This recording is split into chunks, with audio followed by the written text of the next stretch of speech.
Чакай! Ама искам... Не! Снимай него, не мене. Айде, махай ги двете. Чакай! Не мога. Аз не мога да държа. Махай ги, да, аз снимам на... Духай, държа го. Абе, Криси.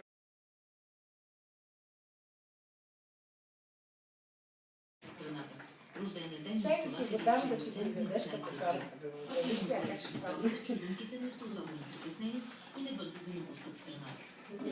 Майка ми много се страхува. Всеки ден пита, дали не искам да се върна.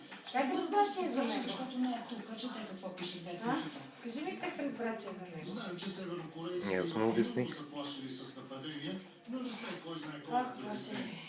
За сега нито едно посолство не е изтеглило персонала си от Пхенян, въпреки предупреждението на севернокорейските власти чужденците да напуснат страната. Авиокомпаниите не са направили промени в маршрутите. Гледай го!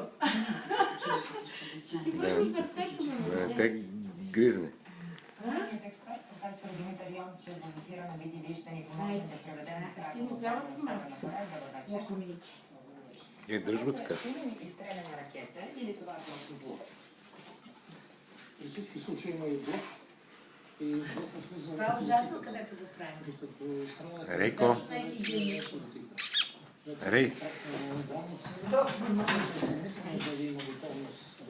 Айде на тати. Не, тати е рожденик. И действително тази игра на покер никой не може да даде гаранции за следващия ход. Нека да кажем така, има едно високо ниво на провокативност, на провокация от страна Пхенян. За сега това ниво се удържа. Засегнатите евентуално страни, имам предвид Съединените щати, Русия, Китай, Япония и Южна Корея, се стремят